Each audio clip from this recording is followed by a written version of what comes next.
Hey, welcome to Text Me When You Outside, the podcast celebrating the past and present leaders of nightlife, live entertainment, and hospitality. I'm one of your hosts, Brandon McEachern, followed by my co-host, Marcus Allen. Let's get it going. But, what up with it, y'all? What up with it? What's good? Welcome back to another episode of Text Me When You Outside. You know what I mean? I'm here, one of your hosts, you know what I mean? Brandon McEachern. I have a very special guest with me today, a longtime friend of Broccoli Cities, a longtime friend of mine. You know what I mean? Somebody who I feel doesn't need an introduction, but if you're not hip to, R&B only, if you're not hip to Colors Worldwide, if you're not hip to these things, you about to learn a little bit about them. Thank you for stopping by the show, Jabari Johnson. Thank you, my brother. You know what I mean? Yes. What up, man? This is long time coming, man. Like you said, we've been friends for a while, and seeing each other progress in this crazy world that we're in. And man, it's always great to just chop it up with your peers, man. I'm super happy and excited to be here. Absolutely, man. Well, shit, let's just start off from the top. You know what I mean? One of the things that we like to do with the Text Me When You Outside podcast is shine light on those who bring people together, right? You know what I mean? Like me and you had this conversation often in terms of just, what's our perspective? How were we inspired? You know what I mean? Because what we do is very important in terms of, just community building and what we do. So, Can you tell the folks who don't know, and this is like that journey story, right? Like how do we get here just in terms of where you from? You know what I mean? Some of those basics things, Jay, just to get folks, acquainted with who they listening to. Yeah, for sure, man. So, I always say like, I'm kind of in my third career, in entertainment. And like that's like the reality is just like, I've been doing this for such a long time. And to see any sort of like real success, you have to be at it for a long time. I'm talking about like decade plus oftentimes, you know what I mean? Before you actually start really seeing some motion and some movement. So for me, man, I'm just like, at the end of the day, I'm a music lover. I'm a music fan. I started out, growing up in New York and between New York and Ohio, like just loving music, specifically hip hop music. What part of New York? What part of Ohio? Yeah. My bad. Yeah. No, for sure. So like, I grew up all over New York, man. Everywhere from Yonkers, right outside the Bronx, all the way to upstate New York, Ithaca, New York, which is where Cornell is, and then we moved to Columbus, Ohio. And so like I was always back, but my parents were split up. So I was always back and forth between like New York and Ohio. And then most of my family is from like uptown, from Harlem and the Bronx and stuff like that. So really, just like having that like right in the center of where like hip hop originated, like so much of my upbringing is like right around that. So I really became like those a fan are moments, like if you could talk about any moment that helped shape you as an entrepreneur, like with your peoples in the business, like did your mom have a business, your dad have a business? Yeah. So it was like older cousins that were like adjacent, you know what I mean? So like they were like working with like my older cousin was working with Dame Grease, who produced like a lot of stuff for Rough Riders, and he produced like pretty much all of like DMX's first album.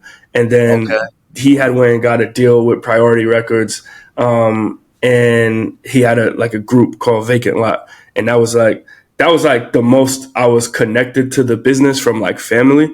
And then, but like after that, it was just like growing up with cousins and just like listening to music, listening to Hot 97, honestly, like all the time.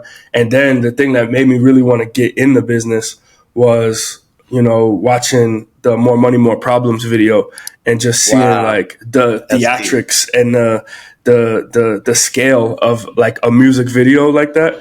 And so that was how I was like right then and there. I was probably like, I don't know, I was probably like maybe like 12 or something. And then I was like, I want to get into this. And really, it's been ever since then, it's just been getting into this. You know what I mean? So like when I Yeah, went to high nah, that's school, crazy because that video had an impact on me too. Like, yeah, y'all know yeah, what we talking about. We talking about the shiny suits, the yes, dance, yes, like the what dancers, Ace like and Diddy. You know, yep, it yep. still had an effect on our culture. You know what I mean? But Yeah, yeah, yeah, yeah. You that's already know. I mean, we can't act like he, we didn't never like. can. Yeah, so but I mean, goodness gracious, what's going on with that is just that's a whole So, nother topic. so, so going back to your cousin that had the label. I mean the group at Priority Records. This, that's, and the Yeah, third. Like, when did you start like getting into the business? Because I remember when we first met. I think you were maybe doing some things with BET. Like, I yeah, yeah, remember yeah, yeah. always like. Yeah, so basically, I was in the business, but I would say outside the business when I was in high school. So when I was in high school, I was helping my cousin like bring that vacant lot music and like all that stuff from Harlem to Ohio, right? So that was like the first thing. He was just like, "Hey, here's a bunch of CDs. Take this to your school and like pass these out, and put everybody on, like, so we can get some motion out there." But really, my school, we had these two rappers in our school, and they were so nice, and they were just like, I was like, man, these guys are like, they're rapping like adults at 15, you know what I mean? And so at the time I was like, man, I'm loving like Jay-Z, I'm loving what Rockefeller is doing, and I'm like, yo, I actually want to be the Dame Dash of this situation. I don't really have aspirations to be like the artist, but I want to be like more the behind the scenes guy. And so then we started getting a little wave in Columbus, man. Like I kind of took what my older cousin Smooth was doing, and I was like, okay, he's doing this. He's passing like CDs out. Let me just do the same thing in school. So I used to go down to a hip hop clothing store in the city. And I was like, put a bunch of CDs there, and I ended up getting cool with the manager. And the manager was like, you know what, every weekend you could just come down here and chill at the shop. And like, that was my man, That's Big fire. Mark. And he became like a mentor to me. And shout out to Big Mark out of Boston now. But yeah, he was running that store. And then I linked up with a DJ who was DJing at Ohio State. And that happened to be a DJ by the name of Steph Floss, who he DJs for like so many different people now, and just like also, he was at Broccoli this year. He was working with Hennessy out there, Yeah. and just like a huge DJ, man. And Shout out to DJ Step Ross. Respect. yeah, and so like literally, I used to carry. A lot of people don't know the story, man. This is great. I don't even think I told you the story, but like when I was like 16. I used to carry his crates like in high school to clubs. So he was like the hottest DJ in the city, and I would carry his crates like he would pull up in his Tahoe, and like I had like my little $500 Plymouth Acclaim right behind him, and I would come to the club at 16 when I got off of work. I used to work at Kroger, and I would be like, boom, right after Kroger, I would go meet him, and I would help him take the crates in the club, and I would sneak in the club that way. And I would be in the club like all night, and then like special guest artists would have like a walkthrough when they were doing like a promo tour in the city. And so like, let's say it was Mike Jones or something at the time, he would come through, and then I would try to like, hang around the VIP section and like slide the artist tapes that I was working with. And then I would go back to school, and I would be like, yo, I was with Mike Jones last night. And people would be like, you're lying. What are you talking about? And this was like kind of at the time when like pre cameras on cell phones, you know what I'm saying? So like I would be telling my friends like, no, I was really with Joel Santana last night, man. And they'd be like, what? Until I got this little Nokia phone that was able to take pictures on it. And then I would have these blurry pictures of me and these artists like when I was in high school. And it was crazy because like this is when the height of 106 in Park, Rap City, these artists would be like artists that we were watching on TV. And then like, through like Floss and through my big homie Mark, like I was just like with these people. And so that was truly how I got in the game in high school. And then that progressed into me going to Howard University and starting to interview artists when they came there and doing a lot of hosting stuff. And real quick, what influenced Yeah. that decision? You know what I'm saying? Obviously, people know Howard who don't even know about Howard. You know what I mean? Yeah, Because yeah. it's one of the most esteemed black colleges ever. So you must have been doing decent at school, even Yeah. while you were doing all this. So shout out to the discipline for you on that. Oh yeah, you know where that comes from, man. Like it's always gonna be Mom Dukes, man. So Yeah. moms went to Howard, And she was the inspiration of me wanting to go to Howard, because she took me to homecomings damn near every year. Like, I'd probably say from the age of 1 to 18, I probably went to 15 Howard homecomings. You know what I'm saying? Wow. Like, so Yeah. I'm seeing like my mom, when you go to school, like, you got your best friends in school. And then, like, so I grew up like with my godmother, who was like my mom's best friend from Howard, like, and her kids, those are like my cousins, you know what I'm saying? Like, but they're just like, I would call her my aunt, you know what I mean? Not, I would really be thinking when I was younger that, like, oh, that's my real aunt, you know what I'm saying? But it's really just my mama's friend, you know what I'm saying? Like, from Howard. But that's how we grew up. Like, we just grew up really close.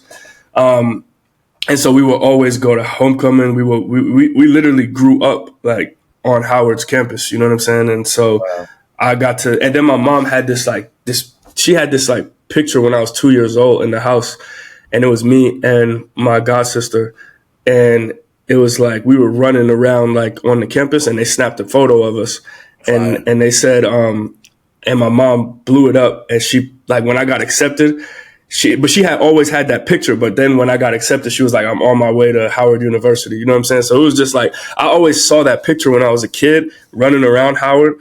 And so it was just deep embedded in my brain that, like, oh no, this is where I'm gonna go. You know what I mean? And it was it was a little bit because, like, I knew that so many people in the entertainment industry went there, but it was also because the times that I was going there, it was homecoming. So it was like I saw Pharrell perform there. I saw, like, so many different artists, and I was like, oh, this is how this campus is all the time. Of course I'm going here. It's lit.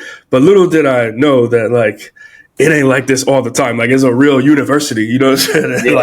It's not always party time. And so I learned that, when I was a freshman, for sure. Got it. And how was that experience just at Howard University? I mean, obviously it was an amazing time probably for you, but did it shape any of this entrepreneurship that, you know what I'm saying, you're known for now? Oh, yeah, for sure. I mean, this is where a lot of it was molded. I would say, like, I got inspired when I was in high school and, like, when I was a kid.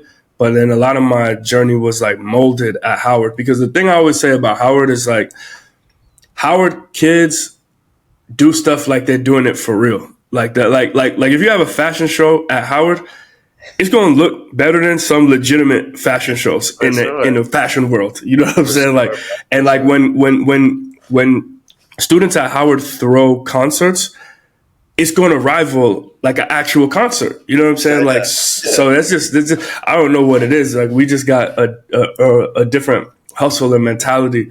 But I think it's because it takes so much to get into the school. You know what I mean? And like, then you see all this competition around you, and you're like, wow, like, I got to step my game up. Like, these are some of the best students around the world, you know what I mean, that come in here to really pursue what they're trying to do.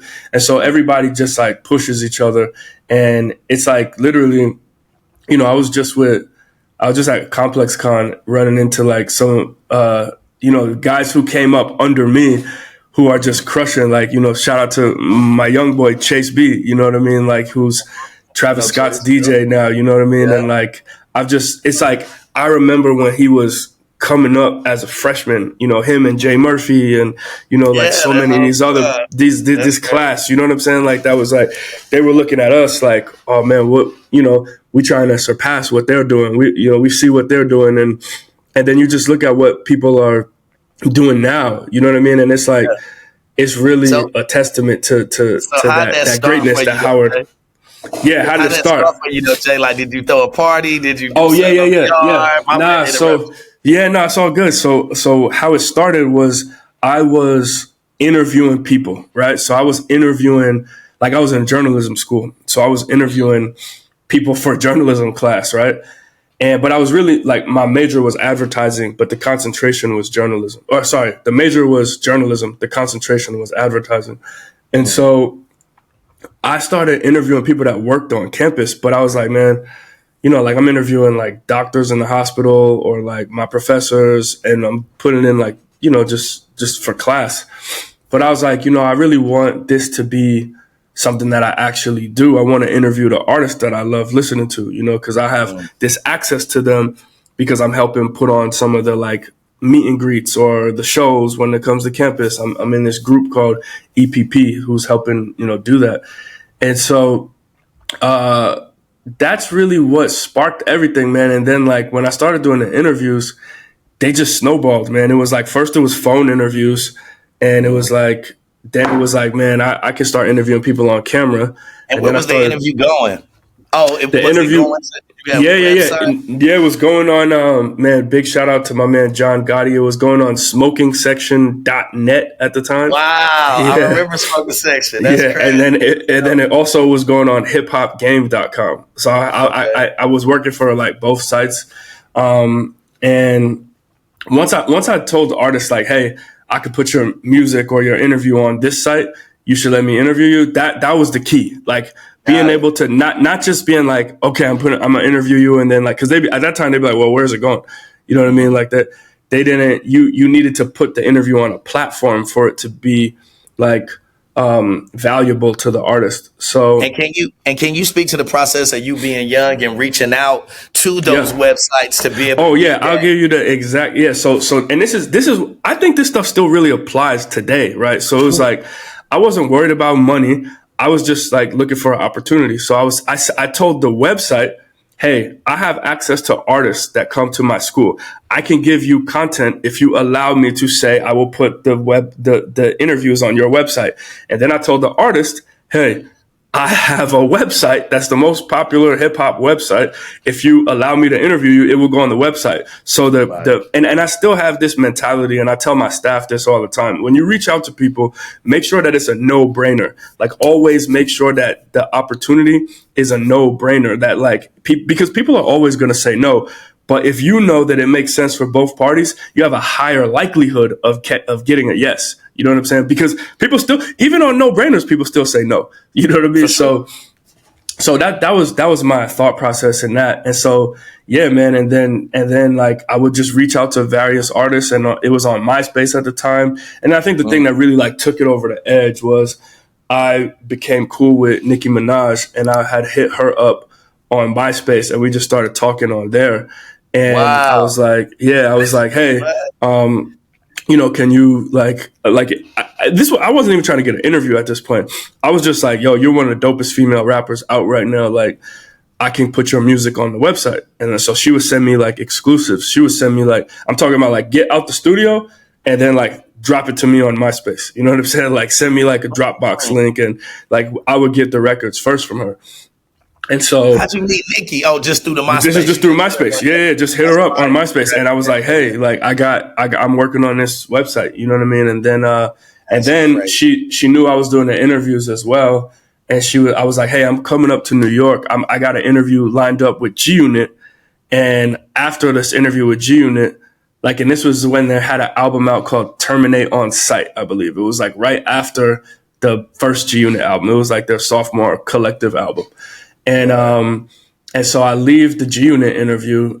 I took the bus up to New York from DC, and then leave the interview and go to South Street Seaport in New York and met Nicki.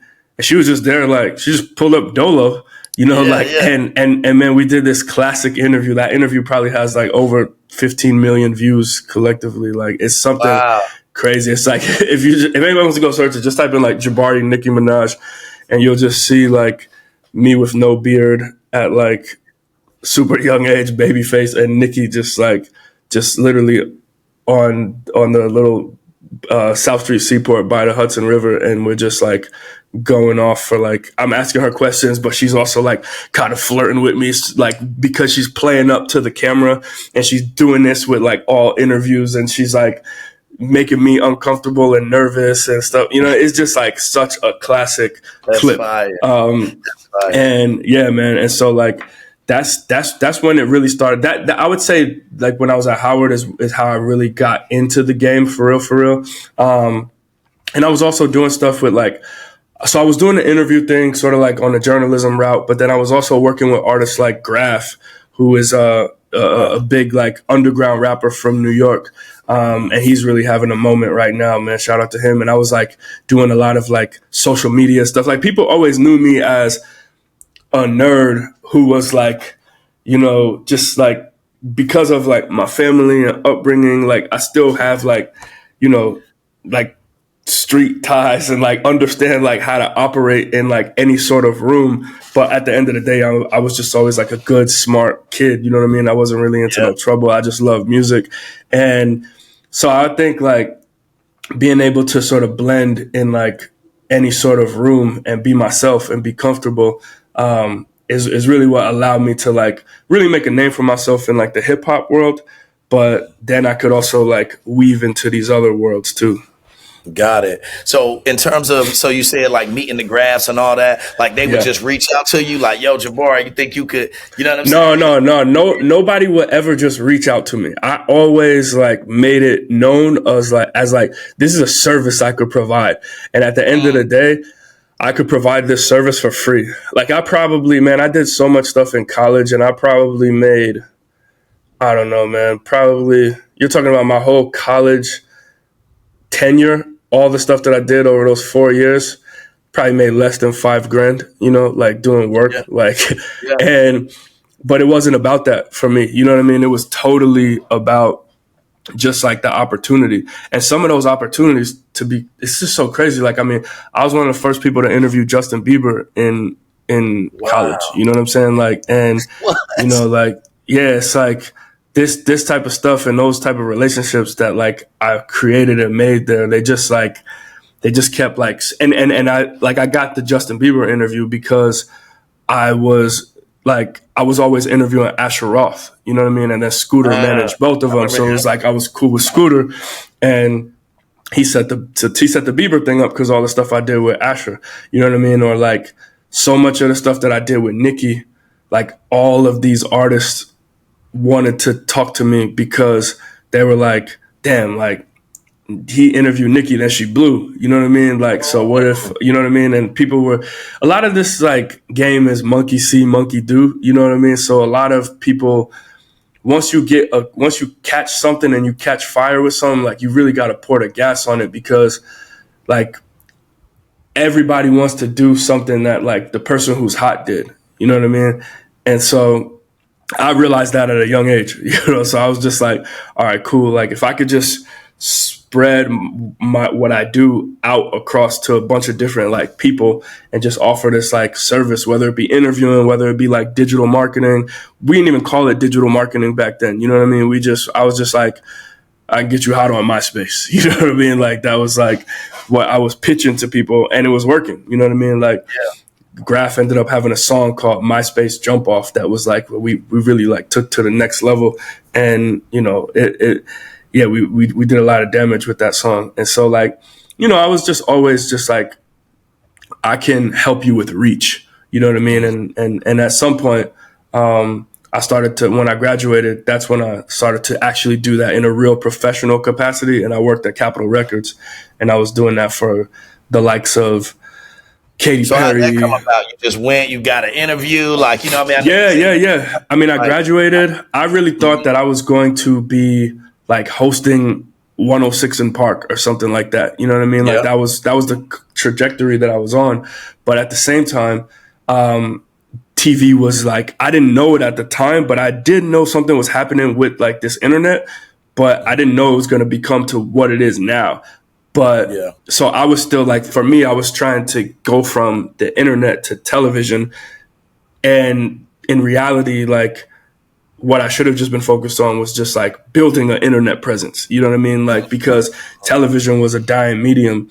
And so I got really, really far in the auditions for hosting 106 in Park post college. And I was with the BET executives and, you know, I had my auditions in the city and I really thought it was going to be it. I was like, man, I'm hosting Homecoming. I got interviews with some of the biggest artists in the world independently. I'm doing this. You know what I mean? Like, what else proof do y'all need? And then they ended up going with Bow Wow instead of me. And that really just like crushed me, man. I was just like, damn, I thought that this was it. Like I really held so much weight in that opportunity. And I was down, man. I got depressed, you know what I mean? And I was just like, at the time I was like living with an ex-girlfriend, and I just really just was like trying to figure it out because this is also when the recession is happening. Like this is 2009. So like jobs are really hard to come by. And man, I was just like in a mental funk because I had put so much weight on what other people think I'm going to be doing. Cause all my peers, everyone from school was like, oh, Jabari's got it. Like he's going to crush it. Like he's doing all this stuff while we're in school. Like I know he's going to do something. And it was about a year and a half where it wasn't nothing coming through. It was pretty dry. And then I just was like, man, I just need to like, just get out of this rut and start really. And I was applying for jobs, but I found this one job at Capital, and it was like social media something. It said social media in it, and I'd never seen that job from a record label before. And this is 2010, and so I go to the interview, and I was like, man, like is a social media position, like, but like I don't have like none of this stuff on my resume. I just got it on the internet. You know what I mean? So I literally was like, here's my YouTube channel. This is what I've been able to like, and I'm in a conference room in Capitol Records and I pull up my YouTube channel and they were just like, so how did you get all these interviews? And I was like, I was just reaching out to artists on MySpace and blah, blah, blah. You know what I mean? And I was like, I know a lot of managers from this. And they were like, how do you market these interviews? And I was like, well, I printed out a list of all my Facebook friends at the library in school. And I got like, you could send 25 messages to one group, 25, you could send, you could send, I think it was 50, you could send one message to 50 people at a time on Facebook. And I had like 2,000 or 3,000 friends and I printed out every friend so I could just like keep folding the paper back and typing everybody's name. And I was like, that's how I made the interviews pop at Howard's campus. And then what happened was people would like send the videos to their friends. And I was like, that's my strategy on like, and I was dropping like one interview a week.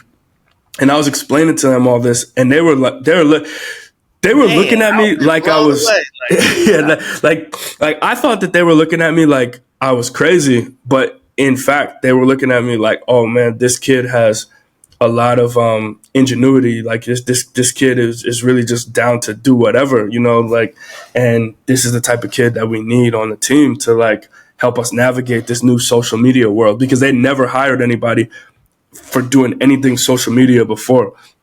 So they ended up hiring me and 2 other people literally to work on social media.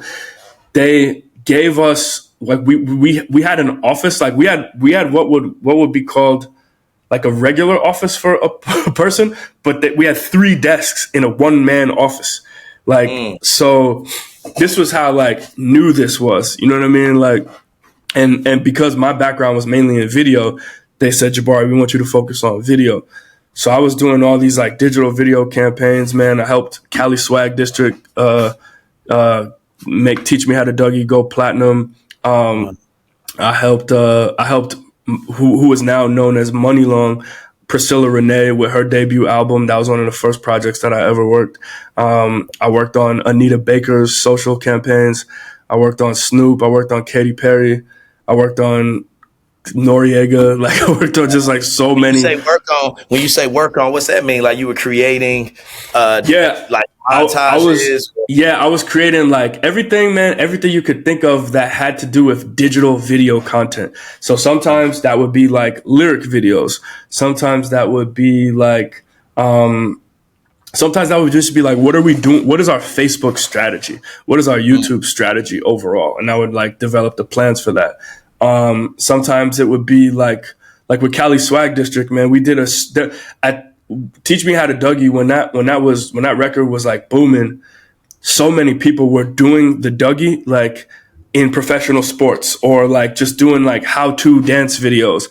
And I was really like collecting all those. And this was one of the first times when people were like taking user-generated content, but then having the artist support and post that user-generated content. This was like, this is something that everybody does now. But back in 2010, 2011, you know, like nobody was doing that type of stuff, right? So I was encouraging all the user-generated content. I was like making these montage videos of that. Like the guys would come into the office and I would just follow them around with a camera, cut up content like on the cell phone or on like some little cheap like camera, you know what I mean? And like put that out. We did like this big how-to Dougie campaign, and like that just went crazy. Like, and it was like M-Bone, which was like one of the group members, like just like showing people how to do the dance. And it was like, but it was like every time we would put those videos out, like the record would get bigger and bigger and bigger. You know what I mean? And like, and that just ended up becoming like a So super smash. how were you feeling at this time? I mean, obviously you went that time without work. You know what I mean? Now Yeah. you're over here. You're obviously excelling. You know what I mean? Older people are listening to you. I mean, where's your confidence at this time? I'm pretty sure you're a pretty confident young man. Seeing, Yeah. I mean, at that time. So then I was also working at. I also had this digital series with BET, and this is around the time where we meet, where I'm doing got this it. thing called Face to Face, and it was basically like I would interview artists like J. Cole and Mac Miller and all these type of people before they would get on like 106, right? So like it was like the digital like almost like breeding ground for like talent, and it would be like, all right, like let's give them to Jabari first before we like put him on the couch. And so I was doing that, and it was dope, man. And I just was like, I was working at Capitol, I was doing my interviews, and I mean, I wouldn't say like it boosted my confidence doing all of that stuff, but I would say like I felt like I was like walking in my purpose. I was doing what I was supposed to be doing. And I was learning. That's the biggest key, right? It's like I didn't know that I was gonna eventually like have this company and a staff of 40, and I was gonna have to like learn how to like operate like a huge corporation, you know what I mean? And like the professionalism that I was gonna have to like have, and like I learned so much at Capital about like running a big creative corporation that I still like use in my organization to this day. And so, you know, that it was just like here's another thing too. Like I felt like Howard was my true like that's where I got my degree. It was undergraduate. But I felt like Capitol Records for me was like my graduate degree. I felt like I was getting my master's because I was like, man, this is like the music industry at the highest level. You know what I'm saying? And like And I'm working on. did you have any like older cats at Capitol that like embraced you early, or were you pretty Yes. much working in a silo? Okay. No, man. I gotta, big shout out to I mean, it's funny because like I had like my direct reports, like people who my guy Drew, who I was working under him, and then like the big bosses and stuff like that. But the dude who really like embraced me, and he's a huge music executive to this day. His name's Dave Enriquez, and my office was right next to his, and he really embraced me and was like, he was just like he would ask me questions about like what was happening in like the youth culture. He never like I think something that I learned from him was like how there's a lot you can learn from people that are younger than you, because the thing is like at that time I was the youngest person on salary. Like there was nobody younger than me in the office. And so and that also kind of led to like the demise of my job there. It's just like I was trying to do things that were really game changing because I just had this like newbie mentality. I was just like, yo, I'm trying to shake stuff up. I'm trying to do this. I'm trying to go to the UK and make a documentary on one of our artists. You know what I mean? And like they were like, well, you trying to like what? You know what I mean? Like, and so yeah, like, but Dave really, just understood that the youth is where the future is. You know what I mean? And he definitely gave me a lot of game, but I think he learned a lot of stuff from me and what was happening like in the streets and on the ground. Cause I was like out all the time. I was with, artists. I was in clubs and parties, and I was throwing my own events, which is what led to like what I'm doing now. You know what I mean? Yeah, Like, yeah, yeah. So in terms of from the Capitol time to the face to face, like I didn't even know you were doing events at this time. Like where did that come about? Like where did the inspiration for you to throw? And you're living in New York now, I assume? Still living in New York. Yeah. So I went from DC back to New York, was living in New York. And yeah, man. So at this time, me and my guy, Kev Story, we started throwing parties together. And yeah, and Yeah. that was really it, man. We just were like, yo, like Kev was like, from Brooklyn, just a real stand up, thorough New York dude. Mhm. And he was just like, hey man, all these like artists and people in the industry. I know a lot of people in the industry. He was doing his like management thing. And he was like, why don't we just team up and like throw parties? And so we started doing that, man. And yeah, it was an era of New York nightlife at that time, man. That like, Mm. if you were there, what was going on, because it was like there was a lot of like these downtown clubs that were like I mean, they were lit, and whenever we could get in, we got in, and we were, I forgot the names of some of these places, were like legendary spots, but like we would be in there with the artists, you know what I mean? But like when we weren't with the artists that we were working with, like we weren't getting in there by ourselves. You know what I'm saying? Like because we didn't have the that big VIP table money to like drop on tables and this and that. So we were just like, man, let's right now the whole scene is about VIP. It's all about like tables. Let's do something completely different for like the like Lower East Side audience. You know what I'm saying? Like the people that like the creatives, like the people who are like just like like who we feel are like next up. You know what I'm saying? And like Got for it. us, And you knew these people from just work, and these are yeah, your just peers. from yeah, Run around with. exactly. Like yeah, because it's like when you're working at a label, especially when you're younger and when you're like at an entry level position, like it's very easy to get cool with people who are like way ahead of you in terms of like their career. Like you're interacting with, whether it be like managers, artists, or whomever, like you just build a relationship with folks who are like millionaires, to be honest. You know what I'm saying? And like you're on like the bottom rung, but you have this like relationship. So like oftentimes you'll go out somewhere and you'll be at this place, but then like when they're not around, it's not the same type of vibe. You Yeah, know what I mean? yeah, And so yeah. and True. so we were like, man, like we got to do something for us. And so we started throwing parties that were like just kind of like no VIP, like, and but then we would tell our homies and our friends that were like, whether it be celebrities or this is even pre Break the down. term influencer. You know what I mean? Like, Okay. Can um, you break me down the first one that y'all did? Like the first party you yeah, got to do, we all did a that? we did a birthday party for me. Actually, it was, I believe, my 24th birthday party, um, and we did it at this place called Sutra in Lower East Side. And man, it was crazy. We just made it like kind of free with RSVP, and then I think we did like a bar deal, but we didn't really make any money off the bar deal, because we were working with a promoter who had the relationship with the club, not us. So it was like we learned, like we basically came out of that with no money, but we learned like, wait a minute, like if we just like do this ourselves and like rent the venue ourselves, like we could probably like make some cheddar. Um, and so but that first one was just so fun, man. It was just like it was the best thing in the world. We had the whole venue. It's probably like 200 people in there. I mean, we were sneaking in uh, like alcoholic whipped cream and like Uh, pouring it down girls' mouths, and like it was just like yeah. everybody was just like. And then we got it sponsored by shout out to my homegirl Tara. We got it sponsored by this alcohol brand Taiku at the time, so they had dropped off like, I don't know, like 2 cases.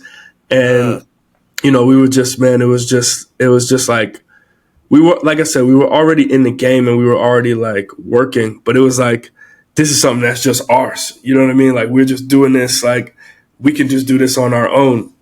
There's no label behind it. There's no like media company behind it. Like this is just something that we built and created.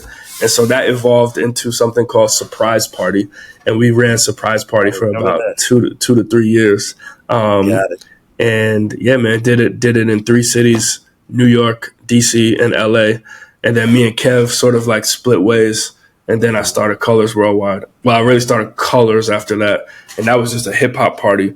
That was kind of the same essence, but a little different than Surprise Party.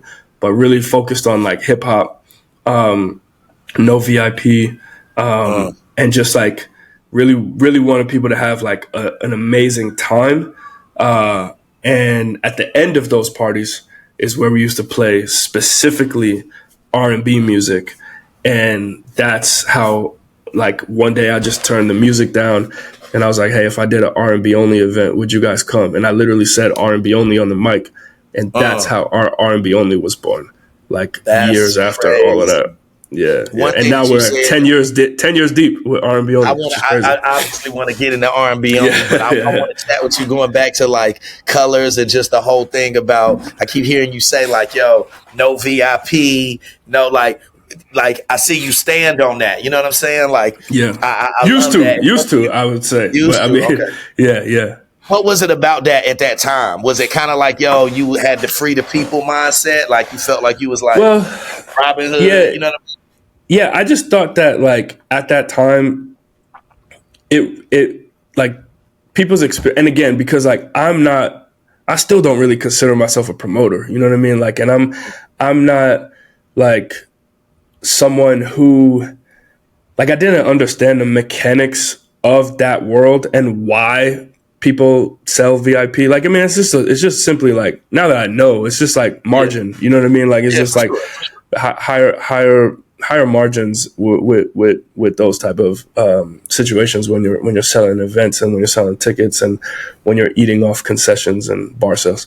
So, but how it's sold though is what I had a problem with at that time, because how it was sold was like elitist. You know what I mean? Like you're better than me because you're like when 75% of a venue is VIP, it literally doesn't mean VIP anymore. But that's how a lot of these like clubs were like operating. You know what I mean? And it was just like, and like the VIP is always like elevated and looking down at the dance floor, and like the way that people were sort of acting in VIP, it just was like. Did you have a moment to where it like fully disgusted you? Because you seem to be talking from a pretty specific place. Yeah. I feel you. I just wondered, do you have a moment where it was like, yeah, man? It wasn't just like one moment, but it was just like continuously, because I've been on both sides, right? Like I've been on like in the VIP with, like some of the biggest artists in the world, but I've been also like in the GA, you know what I mean? And oftentimes I would have more fun when I'm in the GA, you know what I mean? Like, and so, so I think it was just like, man, I just want everybody to have fun. And that's really what it boiled down to. I was like, I didn't want people at my events that were like there, but not having fun. If you're not having fun, get the fuck out. You know what I mean? Like I don't care if you're VIP or GA. Like it's just you. This ain't for you. You know what I mean? If you're not having fun, it's 9 times out of 10 because you don't want to have fun in here. You're not coming here to have fun.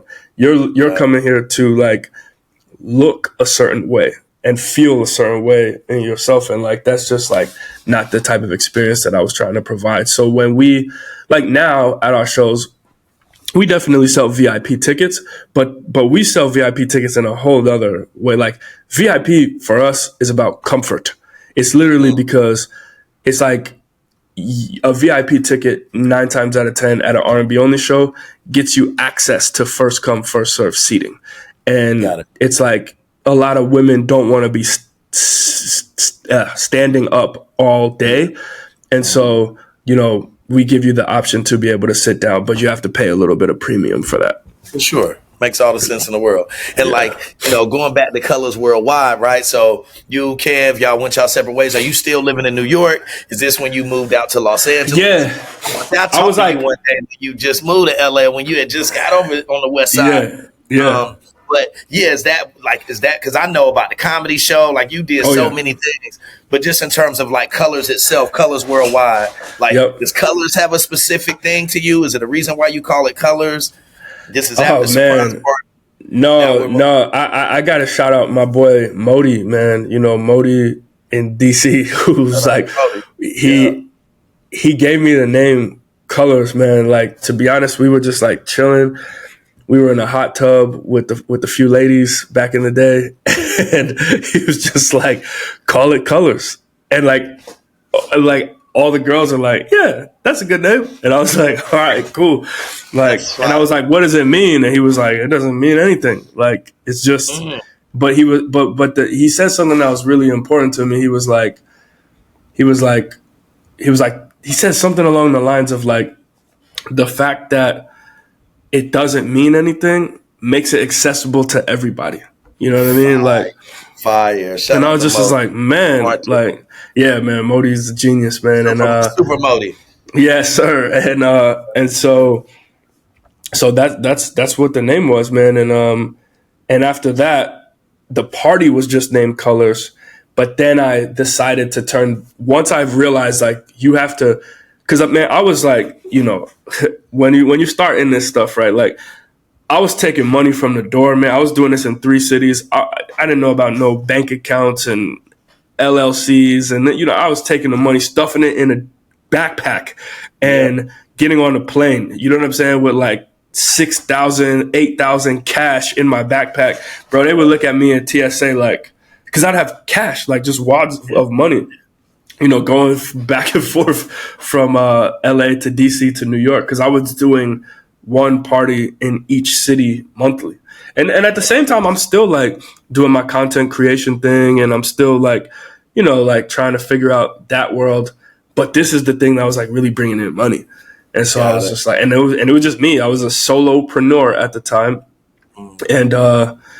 And yeah, man, it was. And what was the mechanics behind it? Like you would just get a DJ. Like, this is a friend of yours in the town that you're going to. Yep. So Howard or something. Or? Yeah. So basically, you know, just like being in this world, you just start to know a bunch of people. So I knew a ton of DJs. I was friends with a lot of DJs. So I always would host the events myself. So I'd be like, okay, I don't need to hire a host because I could get on the mic and do my thing. And I would hire a DJ. At this time, I would always have to hire, like, because in the type, I wasn't even doing these in, like, you know, now it's just so crazy how far it's become, because it's like, at this time, I'm doing them in, like, bars, like bar/nightclub, like, but still had, like, some semblance of a stage, right? Got it. So let's paint this out for people who don't know. So what is this? 300 people? 400 people? Yeah. You're between, at this point, the largest venue was 500. So it was between like 250 and 500 caps. And if I say 500, I'm talking about like still a grungy, like almost like a rock nightclub kind of bar situation. Not like a 500 cap Live Nation venue. You know what I'm saying? Like not at all. So I'm just, you know, doing one a month in 3 different cities, and I'm hiring a DJ, I'm hiring a door person, and I mean, man, some of the people that like used to work my door, man, like, yo, shout out to what is it called, Win Coffee Company, which is like my homegirl Sarah, but like this woman used to work my door.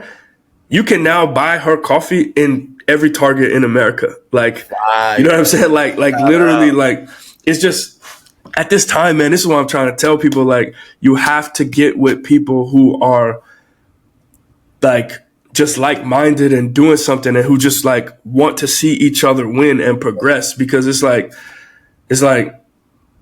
your peers who, like, when you look to your left and right, like, in 10 years, the ones who's doing the right thing, they're going to be up. You know what I'm saying? And like you, it's like so many things are going to, like, you're going to remember those foundational moments. Like, it's like, you know, yeah, like she used to work the door here, you know what I'm saying? But now it's like, who knows what, like, it's like, who knows what's going to happen with like that company, you know what I'm saying? Like that company, and who knows what she's picked up and learned from like working with me, or vice versa. Like I picked up and learned from working with her. It's just like, and that's just one example, man, of just like people who just went on to do like amazing things. But like we were all at the ground level together. You know what I mean? Like same thing with the DJs, you know, the like legend of the Dave Cat that was in your life that listened to you talk to you. Yes. And so do you Yes. still, now that we're getting a little older, are you still, communicating with the youth on your team? And that's what a Oh question yeah.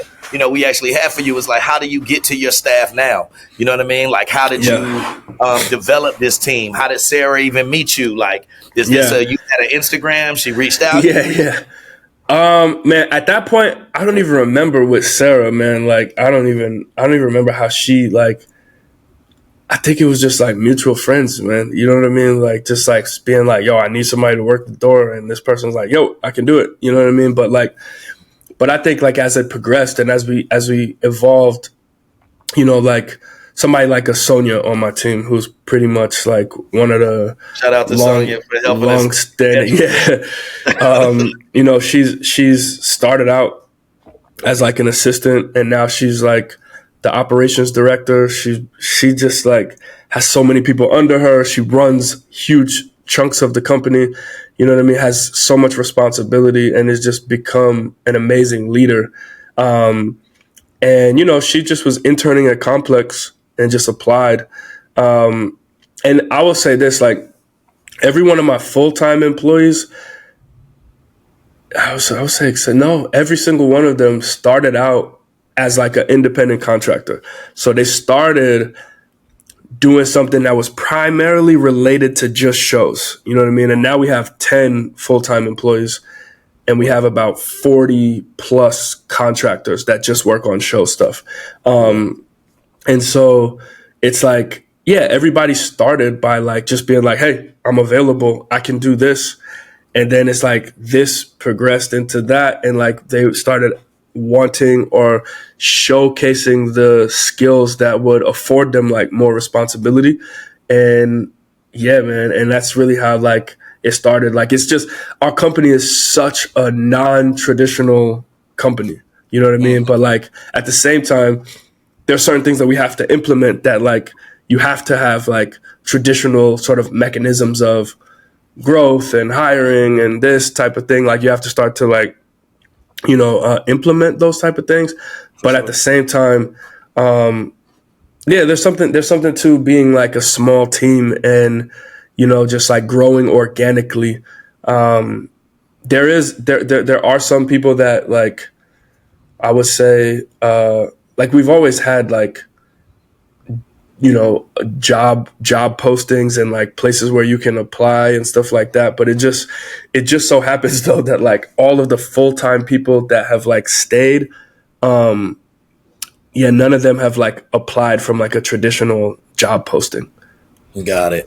You Got know? it. Got it. Now that's powerful. And so when I think about your team, right? Like at least when I came and I did the podcast, Yeah. could you break down like kind of all the pillars of, Colors Worldwide? Because Colors Worldwide produces and is behind R&B only. You know what I mean? So Yeah. you can break that whole, because Yeah. honestly, from my peer view, I feel like you developed a cadence. Like I feel like we know R&B only now. You know what I'm saying? Like Yeah. Yeah. Yeah.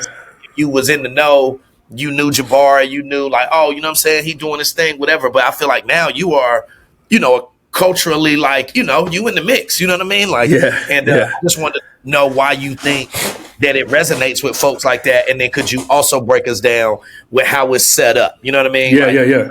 worldwide and what other Yeah. entities you have. I'll give you the breakdown first of like the Okay. org. So yeah, Colors Worldwide is the parent company, and the way we look at our brands is just like they are.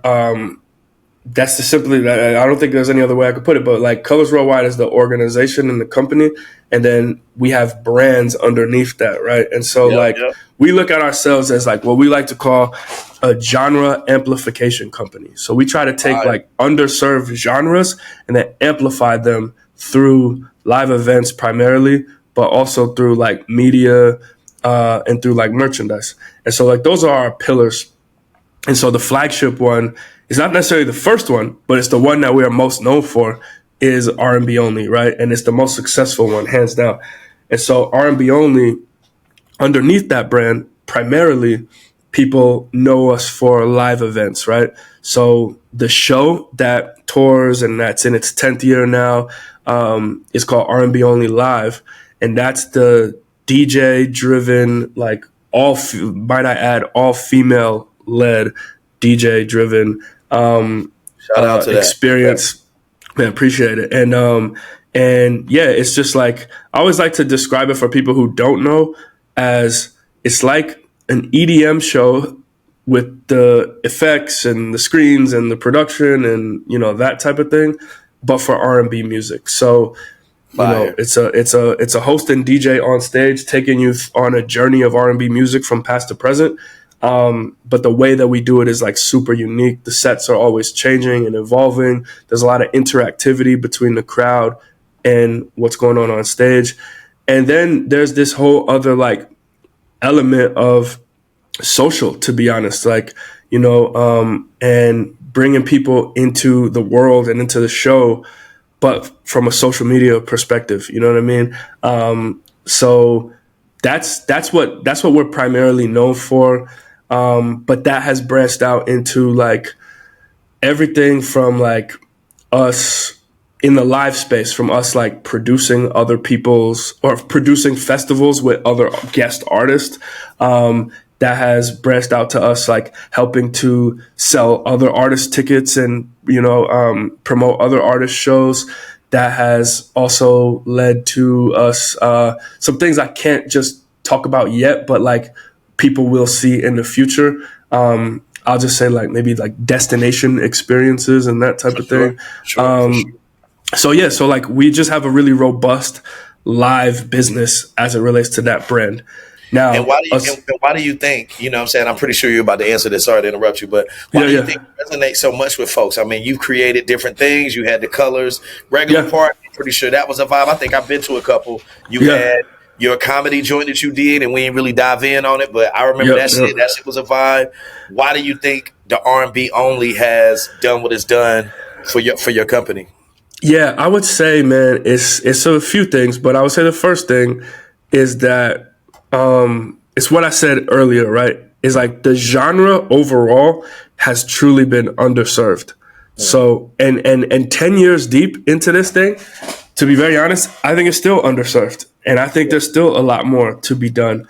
But I think that's really what it is. I think in our space, especially in R&B, I don't think people could even particularly fathom paying for a show, not a party, right? Specifically something that was a show that was DJ driven. Like, I think we were the ones to really introduce that to the marketplace. You know what I mean? Right. And like, we've bit that in Rocky City. We've bit that. We've done the DJ stuff. Now everybody do it now. And to your point, you are okay. There we go. Yeah. Jabari Johnson. I just think that like, because anybody can produce a party, you know what I mean? But like something doesn't last 10 years. Like it's very hard for a party to last 10 years. You know what I mean? And so like, but when you come to our event and you see like the intentionality behind everything and you see the storytelling and you see like, whoa, no, this is a show. And it's been like, we've been able to even change the perception so much to the point that like, our fans don't even call it a party. You know what I mean? Like they're like, "Oh, when is the show? I'm going to the show. I'm going to," and that's like that took a lot of work. To R&B Only, which puts it in its own, you know what I'm saying, realm. You know what I mean? Yeah, for sure. It's not like I'm going to this R&B party that's coming up. You know what I mean? It's like I'm going to R&B Only. You going to R&B Only? Yeah, that I know. Yeah, I'm going to you know R&B Only. That's fine. Yep. So now, it's just like I think that like. Just having a lot of intentionality and still having that behind like, hey, we want people to have the best experience possible. At the end of the day, we're not going to please everybody. You know what I mean? Like it's impossible to please everybody in this world and in this space. There's always going to be people who are like, oh, I didn't hear this one song that I came to hear. You know what I mean? But it's like we're playing like between 150 and 200 records at every show. It's just like, it's our interpretation of what, like, and again, like, and it changes like, season to season. Like, so like what you hear this year is not going to be what you hear next year. You know what I mean? Got it. So, and I'm pretty sure how do y'all come up with the decisions, like in terms of the programming and the set? Is this something that y'all build like every week or before you go to Detroit, y'all have a meeting? Oh, no. So we have a team of DJs. Each DJ essentially has, like, we call them like must plays for a season.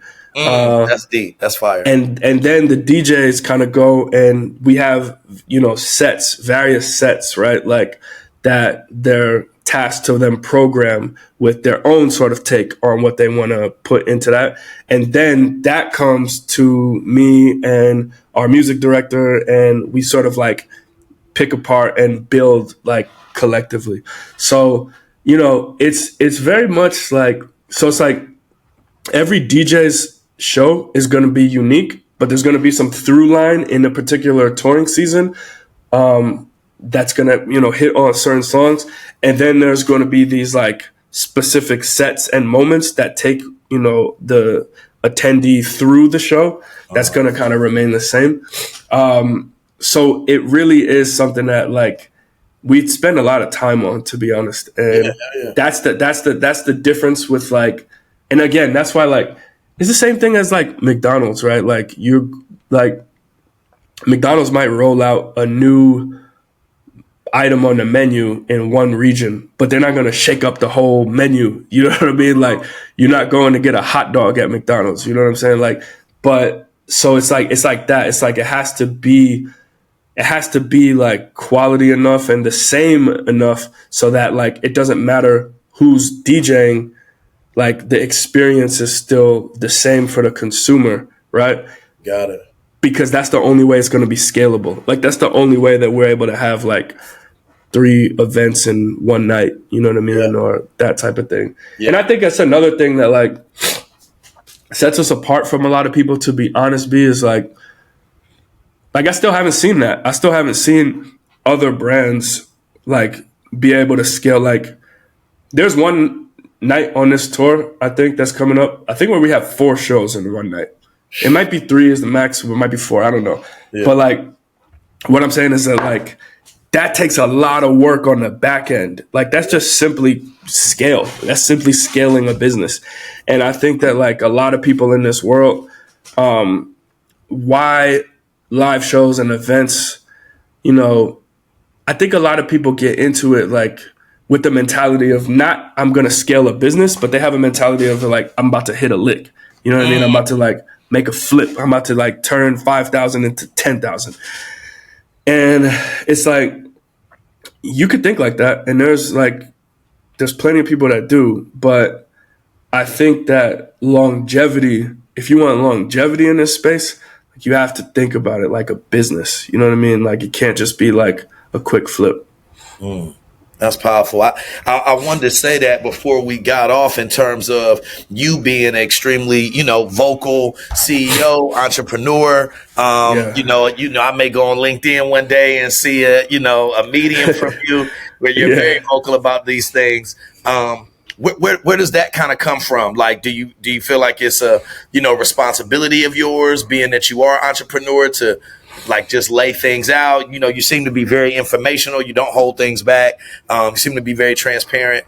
Where does that come from, and why are you like that? Yeah, man. I'll give an example of like the transparency, right? Is we used to like, let's say we had to cancel a show before for like low ticket sales, right?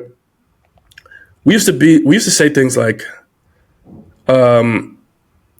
due to unforeseen circumstances, this show is not happening anymore, right? And it's like, then you get people who are upset and mad, and it's just like, yo, what are we doing? You know what I mean? Like, why don't we just tell people due to low ticket sales so that they know the real, and that maybe that like they'll spread this around next time we try in this market, and they'll be like, yo, last time they didn't come because they couldn't sell enough tickets. Hey, when they drop the tickets in Salt Lake City, you know what I mean, or wherever, some like tertiary market that like we're trying to break into, it's like maybe everybody in there tells their friends, because they saw what happened last time. For sure. They put the tickets on sale, only 100 people bought them, and then they had to get their money back. And it's cool that they got their money back, but at the end of the day, they really wanted to pay to come to the show. So like one day I just said like, yo, we're not doing this anymore. You know what I'm saying? Like, we're not doing this unforeseen circumstances thing. Like, we're going to tell people that it was low ticket sales or whatever the reason it may be. You know what I'm saying? Like, and we rarely cancel shows, but I'm just saying, like, I just was like, if I'm not going to be transparent with my audience, like, I don't deserve their money. You know what I'm saying? Like, we don't deserve their dollar. And so, like, obviously there's certain things like you just can't tell everything. You know what I mean? But it's just like certain things like that, man. I just found that, like, it's like when you stop thinking about what people are going to say or how you're going to look, because at the end of the day, like, it's just like honesty is the best policy. You know what I mean? It's the best policy with your relationship. If you got a kid, is you going to tell them, hey, as long as you were honest with me, like, we can overcome this. You know what I'm saying? Like, and I think that, like, I just think that really applies to business a lot more than people think it does. You know what I mean? And especially nowadays, people can really see through a lie. You know what I mean? And so as it relates to myself and, like, my journey, I just decided to, like, tell people a little bit more about what's going on, because it's like, I wish I had someone doing that for me. You know what I mean? Like, I wish I had a lot, like, man, if I would have had people, I've always had, like, big homies in entertainment, but not necessarily in this world. And, like, the thing, as you know, like, live entertainment is just a very different beast than the recorded music industry or the media side of the entertainment industry. It's just, like, very, very, very different. And learning how to navigate this side and also it's a very quiet part of the industry. Like, people don't know how much it costs to, like, rent venues. People don't know, like, what to ask for in, like, a concessions deal or a bar split, or, you know what I mean? Like, people don't know about, like, parking revenue. Like, and there's nobody that talks about those things. You know what I mean? Like, people don't know, like, when you need to, like, when you're building your own thing and you're bringing a concessionaire in, like, how do you navigate that, right? It's just like, there's so many things and information on there about, like, how to become an independent artist, right? Or, like, deals as it relates to that. But, like, in this world, the information is closed. You know what I'm saying? You have to know somebody, or you just have to go through it yourself and get screwed over. Why you think that is? Oh, man. Why do I think that is? That's I mean, if we're being real, man, they don't want us to know. You know what I'm saying? Like, I think people simply don't want us to know, because, yeah, there's a lot of money being made. There's a lot of money being made on people's ignorance, and the fact that people don't know, it's really tough, man. And yeah, I think it's super intentional that, like, and I mean, I think the same could go for, like, publishing, to be honest. You know what I mean? I think a lot of people don't understand that side of the music business because how lucrative it is. You know what I mean? Like, they tried to make it complicated, man, so you don't get it. You know what I mean? The same could be said about any industry. The same could be said about coding, for that matter. You know what I mean? Like, before AI could start coding and doing all this stuff, it's like, they don't want you to know about these things because this is where the bread is. Facts. You know? So nah, you talking. So all right, so what I'm saying, we gonna wrap this up. I'm going a little bit over time, but you good, man. We could keep going for a little bit more, man, because this is stuff that needs to be said. Yeah, for sure. I mean, you said a couple things that I just wanted to double back on. You know what I mean? At one point in time in your journey, you were saying that you wanted to do something for the creatives, I believe, in the Lower East Side. And as I continue to grow in this business, you know what I'm saying, I meet a lot of young people and they say, like, yo, I'm a creative, right? Yeah. And I love to get your opinion just on that word, like that landscape. What advice would you have for these people who say they are creative? And I'm not saying it like it's a good thing, to be honest. I'm saying it more so like, sure at some point you had to say, nah, I'm not a creative. I'm a strategist. I'm a journalist. I'm like, how important is it for young people to kind of? I get what you're saying. I do think that word has become a bit overused, and you know, I think it's like, but what have you created? Like, are you a creative person or are you a creator? You know, I think more people need to be focused on being creators, right? Like, make something, put something in the marketplace. Everybody should understand sales. Everybody should understand the basics of sales, right? Because like people, it's like people don't really necessarily, you can get paid for your creativity, but it's like you really get paid for what you create and how many people purchase it. You know what I mean? Like, and proving that you can make something that the marketplace wants. You know what I mean? Like, or help somebody make something that the marketplace wants better. You know what I mean? Like, help them sell more something. You know what I mean? Like, so if it's like, if you can't make something and find customers for it, then you should be on as a young person, I think you should be on a fast track to helping someone that does have something, like helping them scale that, right? Sometimes you got to make somebody else's dreams come true before you start to worry about your own. You know what I mean? Like, and if you're doing that, you are naturally just going to become valuable. You're going to become an asset, and I think that like so many people are just worried about getting their thing off the ground.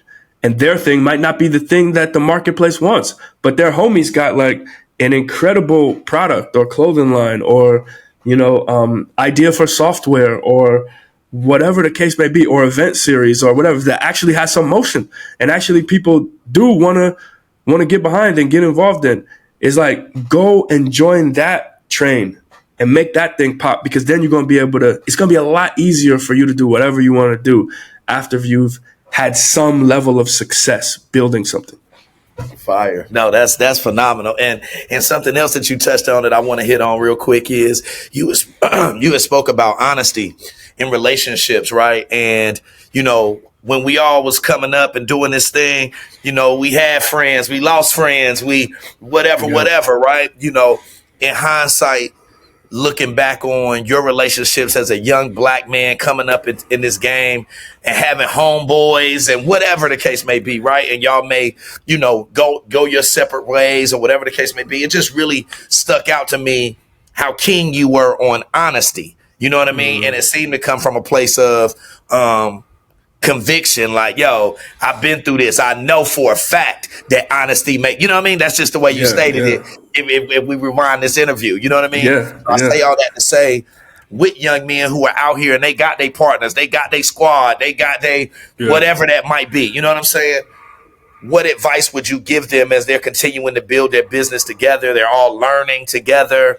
Is there any advice you have for, young kings that are working with other young kings trying to, figure this thing out, or with their young queen too? You know what I mean? But especially young people.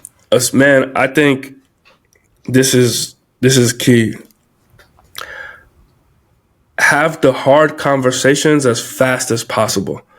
Don't run from like when you got to sit down with your business partner, your homie, your boy, and you got to talk about something tough. Like maybe somebody's like doing something wrong with the money, you know what I mean? Or maybe somebody is like slacking off in a certain way, or maybe, maybe you see that their relationship is getting,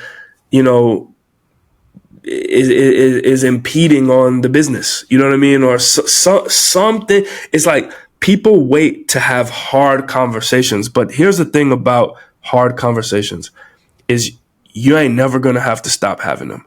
So you might as well run to them, have the hard conversations immediately. Like, think about it. You know what I mean? Like, understand, like, okay, I have to have this conversation, but like, don't wait 6 months and bring something up to somebody that started 6 months ago that you could have nipped in the bud. You know what I mean? Like when it happened and you guys could have been on to the next thing. It's like a lot of people are just afraid to have tough conversations with people that they're close to and people that, they work with, and oftentimes people that they love. But the faster you have those hard conversations, man, the better, and the more you're going to thank yourself in the long run for it. What an answer, man. Thank you for that. That's extremely powerful, even for me. Like that's great. Like that's man, great advice, man. Yeah, So man. we'll lighten this up real quick. You know what I'm saying? We'll lighten this up. And being that Yeah. obviously you're the man behind R&B Only, and I think I answered this question or one of these questions on your podcast. On our Shout out podcast, to yeah. that host your podcast. You know what I mean? Like yo, Yes, R&B Only, man. shout out to Joey. Yeah. Make sure y'all check their content out. You know what I'm saying? They've been hitting all the festivals, like everywhere. Their shows, Yeah. the content is great. The interviews, like man. Oh yeah, man, I appreciate that, and that's another thing. We didn't really get to talk about that, but like that's something that like I'm super proud of, and we're building on more. Is like our series, Singing in the Shower. You know, we've just had Tidra Moses do a really big one. John B.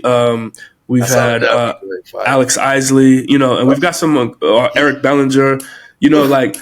And I just can't wait for people to see like what's in store from us on the content side of things.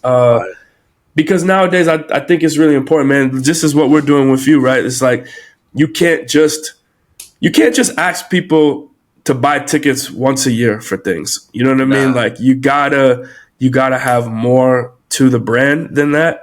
And yeah, man. So like I'm always here to support anything that you guys are doing and like that, because I think what we're doing is showing people in the live space that like, hey, it can't end at just ticket sales. You gotta do something else. You know what I mean? Look at Brandon's shirt right now.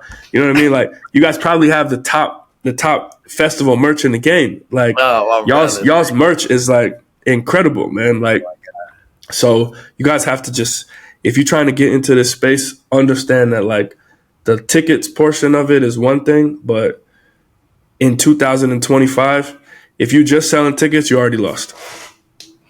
Well, you dropping bars at this last little bit. Anyway, so being like I said that you are, you know, you and your team have created this wonderful, you know, platform, this experience called R&B Only. Of course, I got to ask you podcast questions, which is, you know, what's your favorite R&B artist of all time? You know, I had to get these out. You know what I mean? Yeah, of course. You know what I mean? I get this. You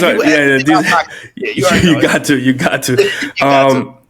Man, for me, because I love R&B. But you know, as we said, the first 20 minutes we talked about my history in hip hop, right? So it's like, it's not my first love, but I do love it.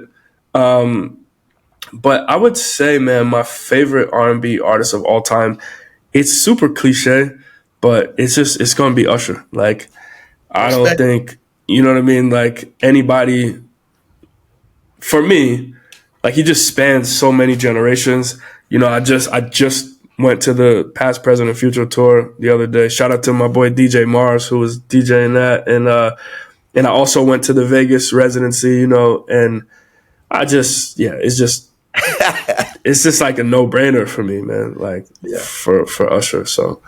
And, you know, if you could collaborate, and I think I know the answer to this, but if you could collaborate with any artist, you know, what artist would that be? And that would be for one of your platforms, right? So, like, is that R&B only with Usher? You know, I'm pretty sure that's what it would be. Well, you know, I honestly, I think I actually wouldn't say him because I think he's like been in the marketplace so much, you know, for these past few. Okay, yeah.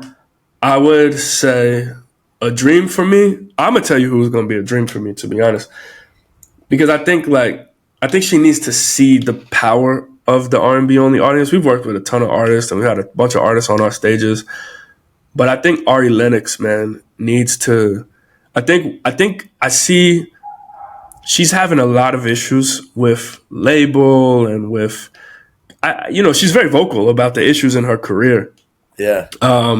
And sort of like, but it's like somebody on that team needs to understand like how big and like into her music our audience is. Like it's like peanut butter and jelly, you know what I mean? Like it's like we play an Ari record and these girls go crazy, man. So it's like I think I would love to see Ari on like our digital platforms, you know, like on Singing in the Shower, on our stages, you know what I mean?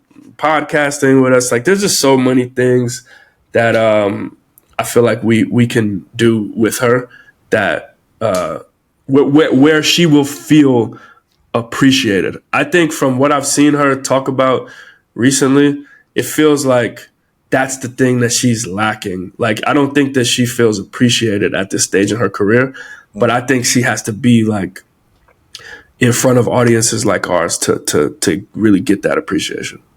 Shout out to you and just the awareness and being so like attached to the culture. You know what I mean? To see things like that. You know what I mean? And that's what's going to be my last question to you, my brother, was like, how do you stay motivated, my kid? The whole story you done told me, this journey in the quick time that you gave it to me, you know, has spanned over what, 15, like 20, like this joint's been a minute. Yeah. I mean, I've been in this thing, man, for, to be honest, man, I've been in this since I was like 15, 16, man. So you're talking about 20 years. Yeah. That's crazy. You know, I stay motivated because there's always something more to do. You know what I mean? Like, just a few things. Like, I'm working on a movie right now.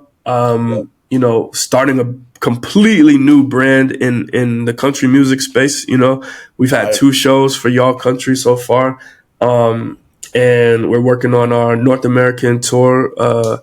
We're about to drop at least 10 dates in the next month, I'd say. I gotta holler at you about that too. I got, you know, man, back. We need to talk. I'm gonna text you. I'm gonna text you right now. See how this is happening in real time, y'all. Yep. So that's just gearing up.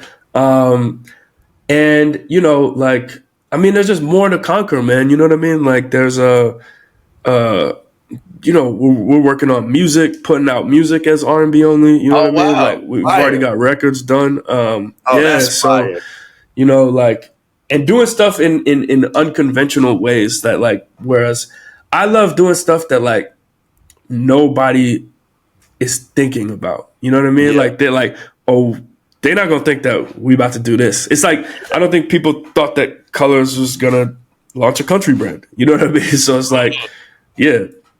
We got that coming. You know what I mean? Like, it's like, so there's a lot of stuff, man, that I'm excited about and I'm motivated by. And ultimately, it's just like, another thing that motivates me is finding that young talent and those kids that remind me of us when we were younger. You know what I mean? And like, who have something to say and want to put something out in the world.